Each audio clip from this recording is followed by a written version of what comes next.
Mad Max Fury Road has many connections to the wider Mad Max-averse. So why don't we take a look at the Easter eggs and references that popped up in this latest installment. Two quick things with this video. I want to thank Bandit Incorporated for all the help. You should check him out. He does great Mad Max/movie stuff. And secondly, bear in mind that there will be spoilers for Fury Road. All sorts of spoilers. Just a bloody spoiler-filled house of bloody spoilers where there's nothing in the fridge but spoiled milk. And one crisp lettuce. First up, let's take a look at the links between this film and The Road Warrior, the movie this draws most of its influence from. The War Boys, they tattoo the words Road Warrior on Mad Max's back, among others. His leather jacket is his old MPF jacket, hinting at his days in the police force, and it's been said that his leg brace is also visible in some scenes under his clothes. His car, the Interceptor, is also the same. People were happy to see it, until it gets immediately trashed. Similar to how it does in Road Warrior. It doesn't end there though, a music box makes an appearance again. Wrist crossbows are back, as is strapping someone to the front of a car. Petrol is again called guzzling for inexplicable reasons. 3,000 gallons of guzzling, just like you asked.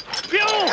Guzzling! Bolt cutters continue to be a weapon of choice. This skull here looks eerily similar to the Bruce Spence pilot character, and Charlize Theron's facial injuries at the end strongly resemble that of Max's at the conclusion of Road Warrior. Also, Max again threatens someone with an empty shotgun and has a shell fizzle out on him. As for the other two movies, there's also possible nods to the third in the series, with Max having grown his hair out at the start of each movie, and the Thunderdome-style vault where Immortan Joe keeps his brides. It's a well-known fact that the 1979 original also has the same actor as the lead villain, Hugh Keays-Byrne. We also see a war boy hiss the same way that he's done in the past, and in Max's weird flashback dream thing, he sees Toe Cutter's eyes bulge, which is what happens just before his death. That effect still holds up though, doesn't it?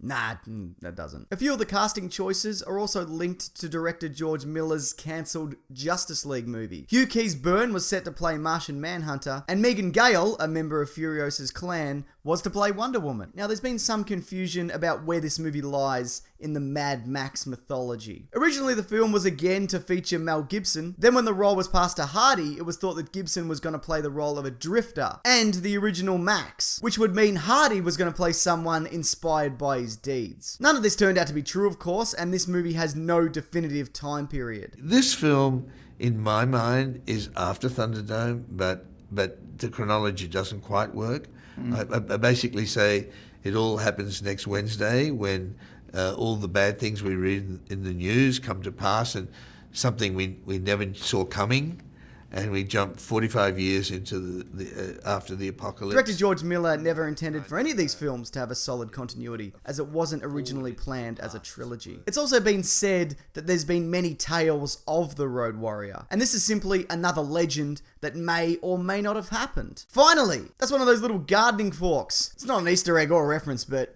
that's recycling, that's good. It's one good thing in the Mad Max world. It's good to recycle. That about does it though, but if you liked this, I have a bunch of Easter egg videos, the playlist of which I'll link at the end of this video and below, along with my podcast, The Weekly Planet. It's all about movies and TV shows and comics. Some people have called it definitively available on iTunes and other platforms. So yeah, how about that? But what was your favourite Easter egg or nod from Mad Max Fury Road? And as always, if I've missed something, please feel free to leave it below. Alright, thanks everyone, take care.